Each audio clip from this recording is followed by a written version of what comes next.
Makahanya paramita shingyo. Oh. This is the Mahaprajna Paramita Sutra.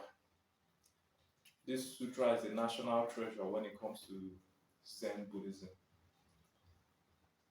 A very highly rated sutra. I mean, people actually put flowers in front of this sutra in their homes in Japan. So, the standpoints, let's go through the first paragraph of this sutra. And it says, when the Bodhisattva Avalokiteshvara was practicing the Prajna Paramita, the Bodhisattva perceived that all these five skandhas were empty and was saved from all suffering and distress. Now, let me say that again. When the Bodhisattva, right, Avalokiteshvara, was coursing in deep Prajna Paramita, the Bodhisattva perceived that the five skandhas were empty and was saved from all suffering and distress. Now, this Heart Sutra, we have monks in Japan, China, that recite these sutras over and over and over and over again. All night, they recite these sutras with drums and bells and chants, and you should listen to it. It's very nice. So,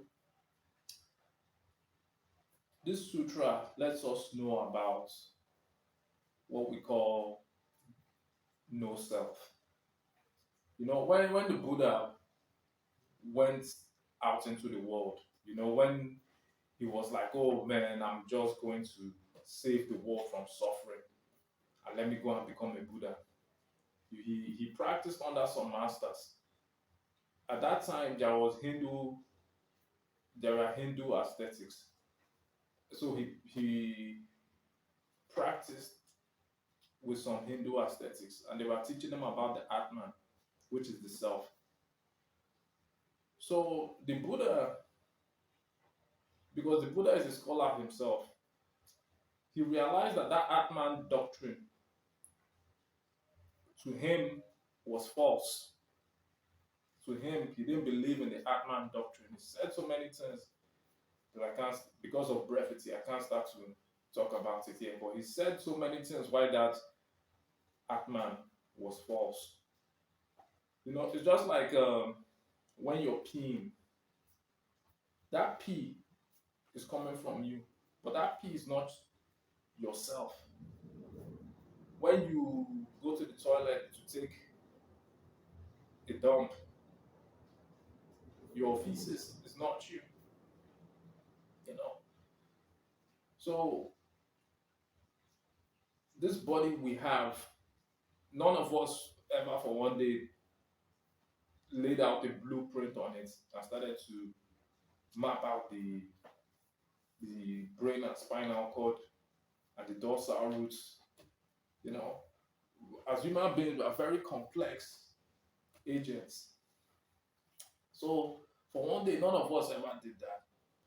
The natural ossifications of the body happened inside the ovum, and here we are. So we are beings, also all beings are sustained or maintained by nutriments. All living beings are sustained by some kind of nutriments. These nutriments are outside of us. Now, let's get to that. There is no self and mind-body problem. Now, Western philosophy talks about, like Descartes, talks about the pineal gland, that the soul is in the pineal gland. This tiny, I think an almond shape or something in the midsection of the brain. And this organ, the philosopher Descartes says, That is where the soul is. So everybody has a narrative, everybody has their own philosophy. So this organ that Descartes was talking about, this organ, right, is an organ in the brain that releases serotonin that helps to sleep. This is the hormones, you know. So if anytime you want to go to bed, just know it's the release of serotonin that is helping you sleep. So, but that is not the self. The pineal gland is not the self. You know, Western people just took that up. So, what is the self? Where is the self? And you ask, okay, what is the importance? Why is this topic so important? It's so important because if men understood their true nature, we will have better psycho-civilized human beings. We'll be living in a much more better world. You know, people will come to the understanding of what is good for them and what is not good for them. You know, we're living in a world that is filled with drugs and alcohol. Sometimes I wonder that how can this life be any better when all these people are taking drugs, where many people are so influenced by drugs that don't even know that this is not good for them. So, but that happens to be the world that we find ourselves in. So now let's go back to the sutra, the Heart Sutra. So the Bodhisattva was freed from all suffering and distress because the Bodhisattva causing him Prajna Paramita, because Prajna Paramita means perfect wisdom, so that they were empty, that all the skandhas were empty. And what are skandhas? Skandhas are aggregates which consist of form, consciousness, uh, perceptions, feelings, emotions, and so on. So the Bodhisattva realized that all these things are just structures in his body, that all these things don't belong to me, all these things don't relate to me, all these things don't concern me, all these things are not myself. This is not myself. These things are separate things from me. And as he realized that, the Bodhisattva was free.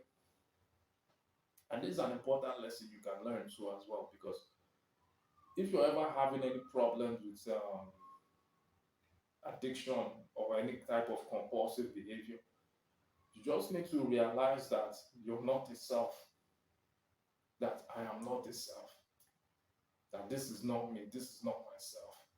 You know, when you realize that, it, then there's an awakening inside of you. You start to see everything different because everything has a cause. But many men lack objectivity. So when you realize that you're not the self, that's just neurons in your basal ganglia, you know, neurons flying about in you. We have trillions of cells in our body. If you strip off all those cells from us, there will be no us anymore. So we're composed of all these atoms, molecules, cells, all these things.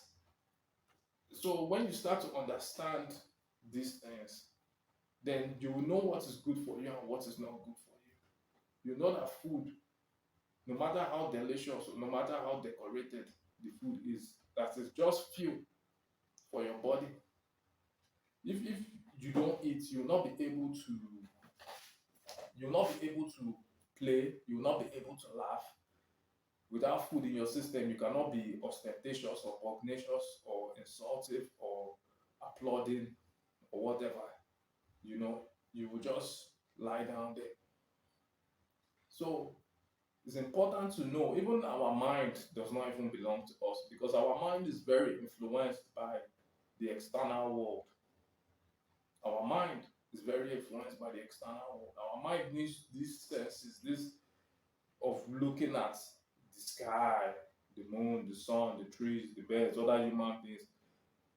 We need all of this information to be healthy. Imagine if you are in a dark room, or just not even in a dark room, just even if it's a well-lit room, and they're giving you all the food you want, but you're not able to go outside and see nature and experience the air, the oxygen, trees, see the trees and the birds.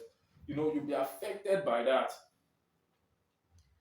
So that's to show you how much we are influenced by the external world, because the mind itself is not a self-sufficient entity.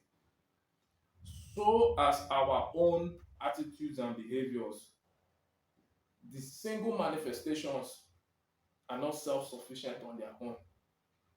They have a cause. They have lots of invisible causes that leads to those manifestations.